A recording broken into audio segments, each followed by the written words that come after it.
ಆತ್ಮೀಯ ಬಂಧುಗಳೇ, ಇಂದು ಸ್ವಾಮಿ ವಿವೇಕಾನಂದರ ಜನ್ಮದಿನ. ರಾಷ್ಟ್ರೀಯ ಯುವ ದಿನ ಅಂತ ಕೂಡ ಇದನ್ನು ಹೇಳ್ತಾರೆ. ನ್ಯಾಷನಲ್ ಯೂತ್ ಡೇ ಅಂತ ಕೂಡ ಇದನ್ನು ಕರೆಯೋದಿದೆ. ಸ್ವಾಮಿ ವಿವೇಕಾನಂದರು ಭಾರತ ಕಂಡಂತಹ ಒಬ್ಬ ಮಹಾನ್ ತೇಜೋಪುರುಷ ಅಥವಾ ಆತನನ್ನ ಒಂದು ಮಹಾನ್ ಚೈತನ್ಯ ಅಂತ ಕರೆದ್ರೆ ಅದು ತಪ್ಪಾಗೋದಿಲ್ಲ. ಸ್ವಾಮಿ ವಿವೇಕಾನಂದರ ಬಗ್ಗೆ ಹೇಳುವಂತಹ ಒಂದು ಅತ್ಯದ್ಭುತವಾದಂತಹ ಒಂದು ಅವಕಾಶ ಇಂದು ನನಗೆ ಸಿಕ್ಕಿದೆ. ಆದ್ರಿಂದ ಈ ಒಂದು ಪಾಡ್ಕಾಸ್ಟ್ ಅನ್ನ ಮಾಡೋಣ ಅಂತ ಅನ್ಕೊಂಡೆ. ನಿಮ್ಮೆಲ್ಲರಿಗೂ ಕೂಡ ಇದು ಖುಷಿಯನ್ನ ಕೊಡುತ್ತೆ ಅಥವಾ ಪ್ರೇರೇಪಿಸುತ್ತೆ ಅನ್ನೋದು ನನ್ನ ಒಂದು ಮಹದಾಸೆ. ಸ್ವಾಮಿ ವಿವೇಕಾನಂದರು ಅವರ ಪೂರ್ವಾಶ್ರಮದ ಹೆಸರು ನರೇಂದ್ರ ದತ್ತ. ಭಾರತದ ಅತ್ಯಂತ ಪ್ರಸಿದ್ಧ ಮತ್ತು ಪ್ರಭಾವಶಾಲಿ ತತ್ವಜ್ಞಾನಿಗಳಲ್ಲಿ ಒಬ್ಬರು. ನಿರ್ಭಯತೆ, ಆಶಾವಾದ ಮತ್ತು ಸಾಮಾಜಿಕ ಸಮಸ್ಯೆಗಳ ಬಗೆಗಿನ ವಿಶಾಲ ದೃಷ್ಟಿಯ ಸಂಕೇತವಾಗಿ ಅವರು ಪರಿಗಣಿತರಾಗಿದ್ದಾರೆ. ಸ್ವಾಮಿ ವಿವೇಕಾನಂದರ ಜನ್ಮದಿನ ಇಂದು ಅಂದ್ರೆ ಜನವರಿ 12ರಂದು. ಇದನ್ನ ರಾಷ್ಟ್ರೀಯ ಯುವ ದಿನ ಅಂತ ಕೂಡ ಆಚರಿಸ್ತಾರೆ. ನಿಮ್ಮೆಲ್ಲರಿಗೂ ಗೊತ್ತಿರುವಂತೆ ವಿವೇಕಾನಂದರ ಜನ್ಮ ಜನವರಿ 12ರಂದು ಕಲ್ಕತ್ತೆಯಲ್ಲಿ ಆಗುತ್ತೆ. ತಂದೆ ವಿಶ್ವನಾಥ ದತ್ತರು, ತಾಯಿ ಭುವನೇಶ್ವರಿ ದೇವಿ. ಶ್ರೀ ರಾಮಕೃಷ್ಣ ಪರಮಹಂಸರ ಶಿಷ್ಯರಾದ ಮೇಲೆ ವಿವೇಕಾನಂದ ಅಂತಕ್ಕಂಥ ಹೆಸರನ್ನ ಪಡಿತಾರೆ.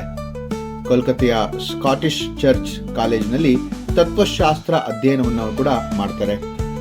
ಬಹಳ ಸುಸಂಸ್ಕೃತವಾದ ಪರಿವಾರದಲ್ಲಿ ಜನಿಸಿದ್ರಿಂದ ತಾಯಿಯ ಒಂದು ಅಕ್ಕರೆ ಮತ್ತು ಪ್ರೀತಿಯ ಕಾರಣದಿಂದಾಗಿ, ತಂದೆಯ ಅನುಶಾಸನ ಮತ್ತೆ ಶಿಸ್ತಿನ ಕಾರಣದಿಂದಾಗಿ ಅವರ ಬಾಲ್ಯ ಬಹಳ ಸುಗಮವಾಗಿ ಮತ್ತೆ ಬಹಳ ತೇಜೋಪೂರ್ಣವಾಗಿ ಆಗುತ್ತೆ. ಬಾಲ್ಯದಲ್ಲಿ ಅನೇಕ ಶಾಸ್ತ್ರಗಳನ್ನ, ಅನೇಕ ಭಾಷೆಗಳಾದ ಸಂಸ್ಕೃತ, ಇಂಗ್ಲಿಷ್ ಮುಂತಾದಂತಹ ಭಾಷೆಗಳನ್ನ ಅವರು ಕಲಿತಾರೆ. ರಾಮಕೃಷ್ಣರ ಜೊತೆಗೆ ಅವರ ಸಂಬಂಧ ಹೇಗಿತ್ತು ಅನ್ನೋದ್ರ ಬಗ್ಗೆ ಕೆಲವು ವಿಚಾರವನ್ನ ಹೇಳೋಣ ಅಂತ. ನರೇಂದ್ರರಿಗೆ ರಾಮಕೃಷ್ಣರ ಮೊದಲ ಪರಿಚಯ ವಿಲಿಯಂ ಹೆಸ್ಟಿ ಅವರ ತರಗತಿಯಲ್ಲಿ. ಹೆಸ್ಟಿ ಅವರು ವಿಲಿಯಂ ವರ್ಡ್ಸ್ವರ್ತ್ ಅವರ ದ ಎಕ್ಸ್ಕರ್ಷನ್ ಎಂಬ ಕವಿತೆಯ ಸಮಾಧಿ ಪದ್ಯವನ್ನ ವಿವರಿಸುತ್ತಿರುವಾಗ ಸಮಾಧಿಯ ನಿಜವಾದ ಅರ್ಥ ತಿಳಿಯಲು ದಕ್ಷಿಣೇಶ್ವರದ ರಾಮಕೃಷ್ಣರನ್ನೊಮ್ಮೆ ಭೇಟಿ ಮಾಡಿ ಅಂತ ಹೇಳಿ ಸಲಹೆ ಕೊಡ್ತಾರೆ. ಇವರ ಸಲಹೆಯ ಮೇರೆಗೆ ಹಲವಾರು ವಿದ್ಯಾರ್ಥಿಗಳು ರಾಮಕೃಷ್ಣರನ್ನು ನೋಡಲು ಉತ್ಸುಕರಾಗ್ತಾರೆ. ಅವರಲ್ಲಿ ನರೇಂದ್ರರು ಕೂಡ ಒಬ್ಬರು. 1881ನೇ ಇಸ್ವಿ ನವೆಂಬರ್ ಅಲ್ಲಿ FA ಅಂದ್ರೆ ಫೈನ್ ಆರ್ಟ್ಸ್ ಲಲಿತ ಕಲೆ ಪರೀಕ್ಷೆ ಬರೆಯಲು ತಯಾರಿ ನಡೆಸುತ್ತಿರುವಾಗ ರಾಮಚಂದ್ರ ದತ್ತರು ರಾಮಕೃಷ್ಣರು ಪ್ರವಚನ ನಡೆಸುತ್ತಿದ್ದಂತಹ ಸುರೇಂದ್ರನಾಥ ಮಿತ್ರರ ಮನೆಗೆ ನರೇಂದ್ರರನ್ನ ಕರ್ಕೊಂಡು ಹೋಗ್ತಾರೆ. ಅಲ್ಲಿಗೆ ಹೋದಾಗ ರಾಮಕೃಷ್ಣರು ನರೇಂದ್ರರಿಗೆ ಹಾಡಲು ಹೇಳ್ತಾರೆ.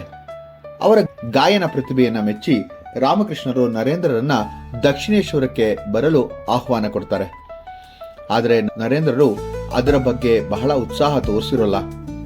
1982ರಲ್ಲಿ ನರೇಂದ್ರರು ತನ್ನ ಇಬ್ಬರು ಗೆಳೆಯರೊಂದಿಗೆ ರಾಮಕೃಷ್ಣರನ್ನ ಭೇಟಿ ಮಾಡೋದಕ್ಕೆ ದಕ್ಷಿಣೇಶ್ವರಕ್ಕೆ ಹೋಗ್ತಾರೆ. ರಾಮಕೃಷ್ಣರ ಆ ಭೇಟಿ ಅವರ ಜೀವನಕ್ಕೆ ಮಹತ್ವ ತಿರುವನ್ನ ಕೊಡುತ್ತೆ. ಆದರೂ ನರೇಂದ್ರರು ರಾಮಕೃಷ್ಣರನ್ನ ಗುರುಗಳನ್ನಾಗಿ ಒಪ್ಕೊಳ್ಳೋದಿಲ್ಲ.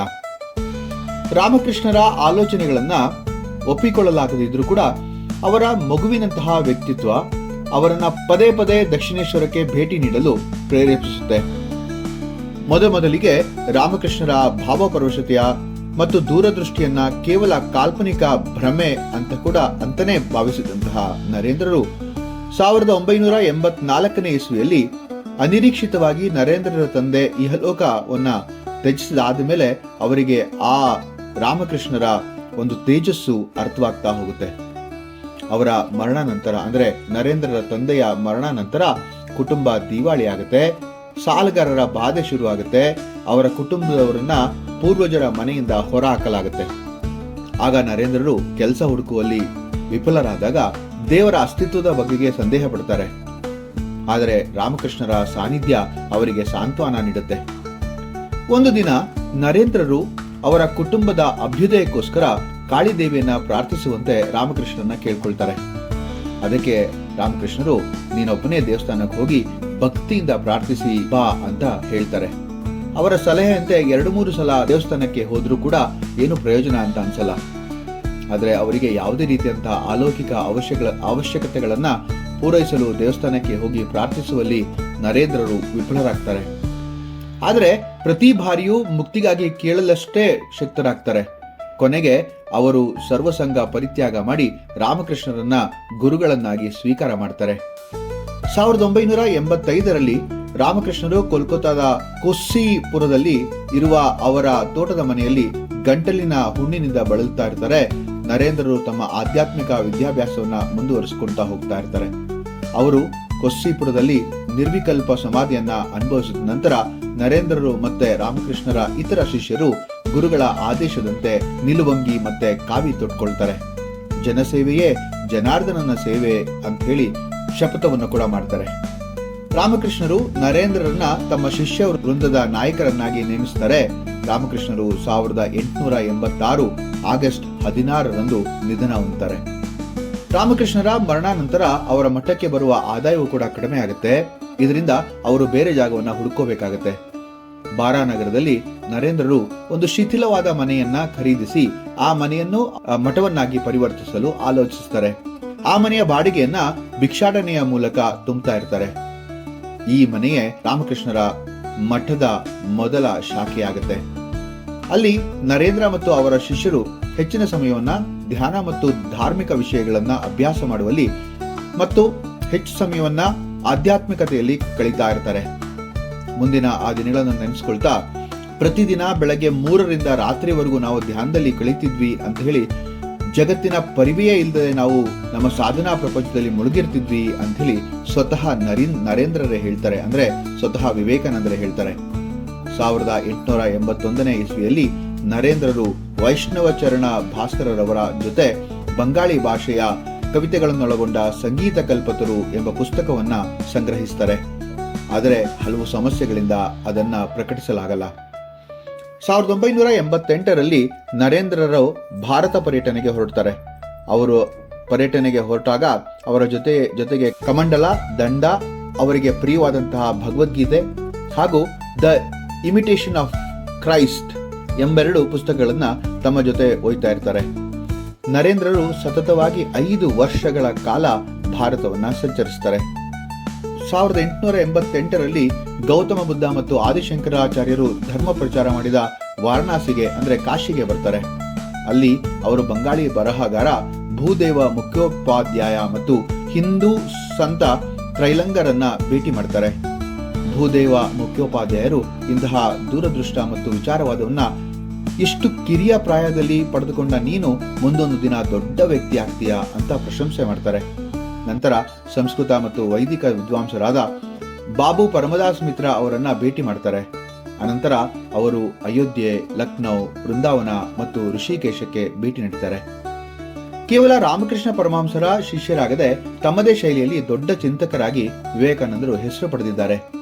ಅವರ ಮುಖ್ಯ ಕಾಣಿಕೆ ಎಂದರೆ ಕೇವಲ ತಾತ್ವಿಕವಾಗಿ ಉಚ್ಚ ತತ್ವಜ್ಞಾನದ ಮಾತ್ರವಲ್ಲದೆ ಸಾಮಾಜಿಕ ಮತ್ತು ರಾಜಕೀಯ ದೃಷ್ಟಿಯಿಂದಲೂ ಉಪಯುಕ್ತ ಎಂಬುದನ್ನು ತೋರಿಸಿಕೊಡ್ತಾರೆ. ಅವರ ಅಭಿಪ್ರಾಯದಂತೆ ರಾಮಕೃಷ್ಣರಿಂದ ಅವರು ಪಡೆದ ಮುಖ್ಯ ಬೋಧನೆಗಳಲ್ಲಿ ಒಂದಾದ ಎಲ್ಲೆಲ್ಲಿಯೂ ದೇವರಿದ್ದಾನೆ ಎಂಬುದು ಅದೇ ಅವರ ಮಂತ್ರ ಆಗ್ತಾ ಹೋಗುತ್ತೆ ಮತ್ತು ಅವರ ದರಿದ್ರ ನಾರಾಯಣ ಸೇವೆ ಎಂಬ ತತ್ವಕ್ಕೆ ದಾರಿ ಮಾಡಿಕೊಡುತ್ತೆ. ಈ ತತ್ವದಿಂದ ಬಡ ಜನರ ಸೇವೆಯಲ್ಲಿಯೇ ದೇಶ ಸೇವೆಯನ್ನು ಮಾಡುವ ದಾರಿಯನ್ನ ಅವರು ಪಾಲಿಸ್ತಾರೆ. ಎಲ್ಲೆಲ್ಲೂ ದೇವರಿದ್ದು, ಎಲ್ಲರಲ್ಲಿಯೂ ದೇವರಿದ್ದು, ಎಲ್ಲರನ್ನೂ ಸಮಾನರಾಗಿ ಕಾಣುವಂತಹ ಇಂತಹ ಪದ್ಧತಿಯಲ್ಲಿ ಏಕೆ ಕೆಲವರಿಗೆ ಮಾತ್ರ ಬೆಲೆ ಇದೆ ಎಂಬಂತಹ ಪ್ರಶ್ನೆಯನ್ನ ವಿವೇಕಾನಂದರು ಕೇಳ್ಕೊಳ್ತಾರೆ. ಅವರ ಅಂತಿಮವಾದ ತೀರ್ಮಾನವೆಂದರೆ ಭಕ್ತನು ಮೋಕ್ಷವನ್ನ ಅನುಭವಿಸಿದಾಗ ನಮ್ಮಲ್ಲಿರುವ ಎಲ್ಲಾ ಭೇದಗಳು ಮಾಯವಾಗಿ ಉಳಿಯುವುದೆಂದರೆ ಬ್ರಹ್ಮನೊಂದಿಗೆ ತಮ್ಮ ಐಕ್ಯವನ್ನು ಅರಿಯದ ಮತ್ತು ಕೆಳತುಳಿಯಲ್ಪಟ್ಟಿರುವಂತಹ ಜನರ ಬಗೆಗೆ ಸಂತಾಪ ಮತ್ತು ಅವರಿಗೆ ಸಹಾಯ ಮಾಡುವಂತಹ ದೃಢ ನಿಶ್ಚಯ. ವಿವೇಕಾನಂದರು ಭಾರತದ ತತ್ವಜ್ಞಾನ, ಯೋಗ, ವೇದಾಂತ ಇವೆಲ್ಲವನ್ನು ಕೂಡ ಪಾಶ್ಚಿಮಾತ್ಯ ದೇಶಗಳಲ್ಲಿ ಪ್ರಚಾರ ಮಾಡೋದಕ್ಕೆ ಇಷ್ಟಪಡ್ತಾರೆ. ಅವರು ತಮ್ಮ ಗುರುಗಳ ಒಳ್ಳೆಯ ಮನೋಭಾವದ ಕಡೆಗೆ ವಾಲಿದವರಾಗಿರುತ್ತಾರೆ. ಅವರು ಸನ್ಯಾಸಿಯಾಗಿ ದೇವರ ಸೇವೆ ಹೇಗೆ ಮಾಡಬೇಕೆಂದು ನಿರೂಪಿಸುತ್ತಾರೆ. ಗುರು ರಾಮಕೃಷ್ಣರ ಮರಣಾನಂತರ ವಿವೇಕಾನಂದರು ಭಾರತದ ಪ್ರವಾಸವನ್ನ ಕೈಗೊಂಡಾದ ಮೇಲೆ ಭಾರತದ ಉಪಖಂಡದಲ್ಲಿ ಬ್ರಿಟಿಷರ ಷರತ್ತುಗಳನ್ನ ಅಧ್ಯಯನ ಮಾಡ್ತಾರೆ. ನಂತರ ಅವರು ಅಮೆರಿಕ ಪ್ರವಾಸವನ್ನು ಕೂಡ ಕೈಗೊಳ್ತಾರೆ. 1893ರಲ್ಲಿ ಚಿಕಾಗೋದಲ್ಲಿ ನಡೆದಂತಹ ಸರ್ವಧರ್ಮ ಸಮ್ಮೇಳನದಲ್ಲಿ ಭಾರತೀಯರ ಧಾರ್ಮಿಕತೆಯನ್ನ ಎತ್ತಿ ಹಿಡಿತಾರೆ. ಹಿಂದೂ ಧರ್ಮದ ಪ್ರತಿಪಾದಕರಾಗಿ ವೀರ ಸನ್ಯಾಸಿ ಆಗ್ತಾರೆ. ವಿವೇಕಾನಂದರು 100ಕ್ಕೂ ಹೆಚ್ಚು ಖಾಸಗಿ ಹಿಂದೂ ಸಂಸ್ಥೆಗಳಲ್ಲಿ ತಮ್ಮ ವಿಚಾರಧಾರೆಯನ್ನ ಹರಿಸ್ತಾರೆ. ದೇಶ ವಿದೇಶಗಳಲ್ಲಿ ಹಿಂದೂ ಧರ್ಮದ ತತ್ವವನ್ನು ಬೋಧಿಸುತ್ತಾರೆ. ಅವರು ಪ್ರಪಂಚದಾದ್ಯಂತ ಪ್ರಯಾಣ ಮಾಡಿ ಅಲ್ಲಿನ ಭಕ್ತರನ್ನುದ್ದೇಶಿಸಿ ಮಾಡಿದ ಭಾಷಣಗಳನ್ನ ಒಟ್ಟುಗೂಡಿಸಿ ಬರೆಯಲ್ಪಟ್ಟ ಅವರ 4 ಪುಸ್ತಕಗಳು ಹಿಂದೂ ಧರ್ಮದ ಯೋಗ ಸಿದ್ಧಾಂತವನ್ನು ತಿಳಿಯ ಬಯಸುವವರಿಗೆ ಮೂಲಭೂತ ಪಠ್ಯಗಳೆಂದೇ ಪರಿಗಣಿತವಾಗಿದೆ. ನಮ್ಮಲ್ಲಿ ಎಲ್ಲರೂ ಮುಕ್ತರಾಗುವವರೆಗೆ ಯಾರೊಬ್ಬರು ಮುಕ್ತಲಾಗಲಾರರು ಎಂಬುದು ವಿವೇಕಾನಂದರ ಪ್ರಬಲವಾದಂತಹ ನಂಬಿಕೆ. ವೈಯಕ್ತಿಕ ಮುಕ್ತಿಯ ಆಸೆಯನ್ನು ಬಿಟ್ಟು ಎಲ್ಲರ ಮುಕ್ತಿಗಾಗಿ ಶ್ರಮಿಸುವವನೇ ಅವರ ದೃಷ್ಟಿಯಲ್ಲಿ ಪ್ರಬುದ್ಧ ವ್ಯಕ್ತಿ. ವಿವೇಕಾನಂದರು ಧರ್ಮ ಮತ್ತು ಸರ್ಕಾರದ ನಡುವೆ ಕಟ್ಟುನಿಟ್ಟಾದ ದೂರವಿಡುವಂತಹ ಮನವಿಯನ್ನ ಮಾಡಿಕೊಳ್ತಾರೆ. ಸಾಮಾಜಿಕ ಕಟ್ಟಳೆಗಳು ಧರ್ಮದ ಮೂಲಕ ರೂಪುಗೊಂಡಿರುತ್ತದೆ. ಆದರೂ ಕೂಡ ಸರ್ಕಾರಿ ಕೆಲಸಗಳಲ್ಲಿ ಯಾವುದೇ ಒಂದು ಧರ್ಮಕ್ಕೆ ಪ್ರಾಶಸ್ತ್ಯವಿರಬಾರದು ಎಂದು ಅವರು ಹೇಳ್ತಾ ಇರ್ತಾರೆ. ಅವರ ಕಲ್ಪನೆಯ ಆದರ್ಶ ಸಮಾಜವೆಂದರೆ ಬ್ರಾಹ್ಮಣ ಜ್ಞಾನ, ಕ್ಷತ್ರಿಯ ಸಂಸ್ಕೃತಿ, ವೈಶ್ಯ ದಕ್ಷತೆ ಮತ್ತು ಶೂದ್ರರ ಸಮಾನತೆ ಮೇಲೆ ನಿಲ್ಲುವಂತಹ ಸಮಾಜವಾಗಿರಬೇಕು. ಯಾವುದೇ ಒಂದು ವರ್ಗದ ಪ್ರಾಶಸ್ತ್ಯ ಸಮಾಜದಲ್ಲಿ ಸಮಾನತೆಯನ್ನ ಹಾಳು ಮಾಡುತ್ತೆ ಅಥವಾ ಹಾಳುಗೆಡುತ್ತೆ ಎಂಬುದು ಅವರ ಸಾಮಾಜಿಕ ದೃಷ್ಟಿ. ಆಳವಾಗಿ ಸಮಾಜವಾದಿಯಾಗಿದ್ದರೂ ಕೂಡ ಧರ್ಮದ ಮೂಲಕ ಸಮಾಜವಾದವನ್ನ ಹೇರುವುದು ತಪ್ಪೆಂದು, ಸಮಾಜವಾದ ಎಂಬುದು ವೈಯಕ್ತಿಕವಾಗಿ ಸಂದರ್ಭ ಸರಿಯಾಗಿದ್ದಾಗ ಜನರು ಕೈಗೊಳ್ಳಬೇಕಾದ ನಿರ್ಧಾರವೆಂದು ಅವರ ದೃಷ್ಟಿಯಾಗಿತ್ತು. ಸರ್ವಧರ್ಮ ಸಮ್ಮೇಳನದ ಭಾಷಣದಲ್ಲಿ ಪ್ರತಿಪಾದಿಸಿದ ಹಿಂದೂ ಧರ್ಮದ ಸಿದ್ಧಾಂತಗಳು ಮಿಂಚಿನಂತೆ ಅಲ್ಲಿನ ಜನರನ್ನ ಆಕರ್ಷಿಸಿದವು. ವಿವೇಕಾನಂದರ ಅತಿ ಪ್ರಸಿದ್ಧ ಯಶಸ್ಸು 1893ರಲ್ಲಿ ಶಿಕಾಗೋ ನಗರದಲ್ಲಿ ನಡೆದ ಪ್ರಪಂಚ ಮತಗಳ ಸಂಸತ್ತಿನಲ್ಲಿ ಬಂದಿತ್ತು. ಅವರ ಭಾಷಣದಲ್ಲಿ ಮೊದಲ ವಾಕ್ಯವಾಗಿದ್ದ ಅಮೆರಿಕಾದ ಸೋದರ ಸೋದರಿಯರೇ, my dear brothers and sisters of America ಎಂಬ ವಾಕ್ಯ ಎಂದೆಂದಿಗೂ ಚಿರಸ್ಮರಣೀಯವಾಗಿದೆ. ಈ ಸಂದರ್ಭದಲ್ಲಿಯೇ ಪಾಶ್ಚಾತ್ಯ ರಾಷ್ಟ್ರಗಳಲ್ಲಿ ಹಿಂದೂ ಧರ್ಮದ ಬಗೆಗೆ ಆಸಕ್ತಿಯನ್ನ ಕೆರಳಿಸುತ್ತಾರೆ. ಪೂರ್ವ ದೇಶದ ವಿಚಿತ್ರ ಧರ್ಮ ಎಂದು ಪರಿಗಣಿತವಾಗಿದ್ದ ಹಿಂದೂ ಧರ್ಮದ ತಾತ್ವಿಕ ಹಾಗೂ ಧಾರ್ಮಿಕ ಮೂಲಭೂತ ಮಹತ್ವವುಳ್ಳ ಸಂಪ್ರದಾಯಗಳು ಪಾಶ್ಚಾತ್ಯ ರಾಷ್ಟ್ರಗಳಲ್ಲಿಯೂ ಗುರುತಿಸಲ್ಪಡುತ್ತೆ. ಈ ಸಂದರ್ಭದಲ್ಲಿ ಕೆಲವೇ ವರ್ಷಗಳಲ್ಲಿ ನ್ಯೂಯಾರ್ಕ್ ಮತ್ತು ಲಂಡನ್ ನಗರಗಳಲ್ಲಿ ವೇದಾಂತ ಕೇಂದ್ರಗಳನ್ನ ಸ್ಥಾಪಿಸಿ ಅನೇಕ ವಿಶ್ವವಿದ್ಯಾಲಯಗಳಲ್ಲಿ ಭಾಷಣಗಳನ್ನು ಕೂಡ ಮಾಡ್ತಾರೆ. ಇದರ ನಂತರ ಭಾರತಕ್ಕೆ ಮರಳಿ ರಾಮಕೃಷ್ಣ ಮಿಷನ್ ಅನ್ನು ಸ್ಥಾಪಿಸುತ್ತಾರೆ. ಹಾಗೆ ಆತ್ಮನೋ ಮೋಕ್ಷಾರ್ಥಂ ಜಗದ್ಹಿತಾಯ ಚ, ಅಂದ್ರೆ ಸ್ವತಃ ಮೋಕ್ಷಕ್ಕಾಗಿ ಹಾಗೂ ಜಗತ್ತಿನ ಹಿತಕ್ಕಾಗಿ ಎಂಬ ತತ್ವವನ್ನ ಸ್ಥಾಪಿಸುತ್ತಾರೆ. ಇದು ಈಗ ಭಾರತದ ಧಾರ್ಮಿಕ ಸಂಸ್ಥೆಗಳಲ್ಲಿ ಬಹಳ ಹೆಸರು ಮಾಡಿರುವ ಮತ್ತು ಗೌರವಾನ್ವಿತ ಸಂಸ್ಥೆಯಾಗಿದೆ. ಸ್ವಾಮಿ ವಿವೇಕಾನಂದರು ದಿವಂಗತರಾದಾಗ ಕೇವಲ 39 ವರ್ಷದವರಾಗಿದ್ದರು. ಯುವಕರಿಗೆ ದಾರಿದೀಪವಾಗಿದ್ರು. ವಿವೇಕಾನಂದರ ಭಾಷಣದ ಕೆಲವು ಆಯ್ದ ಭಾಗ ಹೀಗಿದೆ: ನಾನು ಮಾಡಿರುವ ಅಲ್ಪ ಕಾರ್ಯ ಕೇವಲ ನನ್ನಲ್ಲಿರುವ ಶಕ್ತಿಯಿಂದಲ್ಲ, ನನ್ನ ಪರಮ ಮಿತ್ರ ಪ್ರಿಯತಮ ಮಾತೃಭೂಮಿಯಿಂದ ಹೊರಟ ಉತ್ತೇಜನ ಶುಭಾಶಯ ಆಶೀರ್ವಾದಗಳು. ಆರ್ಯ ಮಾತೆಯ ಅಮೃತ ಪುತ್ರರಿರ ಮರೆಯದಿರಿ. ನಿಮ್ಮ ಸ್ತ್ರೀಯರ ಆದರ್ಶ ಸೀತಾ, ಸಾವಿತ್ರಿ, ದಮಯಂತಿಯರು ಮರೆಯದಿರಿ. ನೀವು ಪೂಜಿಸುವ ಜಗದೀಶ್ವರನು ತ್ಯಾಗಿ ಕುಲ ಚೂಡಾಮಣಿ ಉಮಾ ವಲ್ಲಭ ಶಂಕರ ಮರೆಯದಿರಿ. ನಿಮ್ಮ ವಿವಾಹ, ನಿಮ್ಮ ಐಶ್ವರ್ಯ, ನಿಮ್ಮ ಜೀವನ ಬರಿಯ ಇಂದ್ರಿಯ ಭೋಗಕ್ಕಲ್ಲ, ವ್ಯಕ್ತಿಗತ ಸುಖಕ್ಕಲ್ಲ ಮರೆಯದಿರಿ. ನಿಮ್ಮ ಜನ್ಮವಿರುವುದು ಜಗನ್ಮಾತೆಯ ಅಡಿದಾವರೆಗಳಲ್ಲಿ ಬಲಿದಾನಕ್ಕಾಗಿ ಎಂಬುದನ್ನ ಮರೆಯದಿರಿ.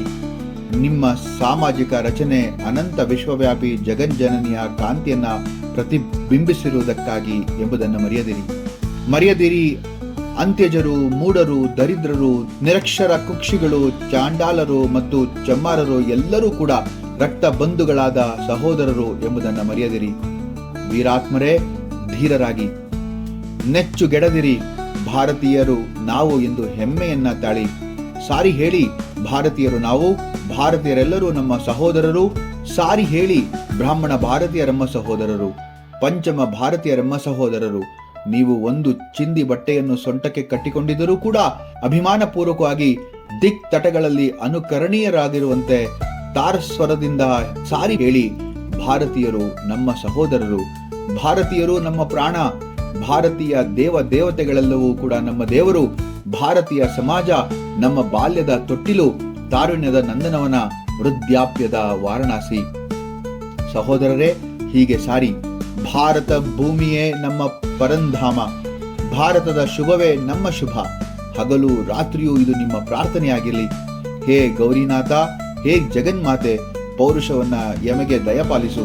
ಹೇ ಸರ್ವಶಕ್ತ ಶಾಲಿನಿ, ನಮ್ಮ ದೌರ್ಬಲ್ಯವನ್ನ ದಹಿಸು, ಕ್ಲಬ್ಯವನ್ನ ಹೋಗಲಾಡಿಸು, ನಮ್ಮಲ್ಲಿ ವೀರತ್ವವನ್ನು ತುಂಬು. ಇಂತಹ ಮಹಾನ್ ವ್ಯಕ್ತಿ ಹಾಗೂ ವ್ಯಕ್ತಿತ್ವ 4 ಜುಲೈ 1902 ಈ ವಿಶ್ವದಿಂದ ಕಣ್ಮರೆಯಾಗ್ತಾರೆ. ಆದರೆ ಇವರ ಆದರ್ಶಗಳು ಎಂದೆಂದಿಗೂ ಕೂಡ ನಮ್ಮೆಲ್ಲರ ಮಾರ್ಗದರ್ಶನವನ್ನ ಮಾಡುತ್ತಾ ಚಿರಾಯು ಆಗಿವೆ. ಎಲ್ಲರಿಗೂ ಕೂಡ ನಮಸ್ಕಾರ ಮತ್ತು ಮತ್ತೊಮ್ಮೆ ರಾಷ್ಟ್ರೀಯ ಯುವ ದಿನದ ಹಾರ್ದಿಕ ಶುಭಾಶಯಗಳು.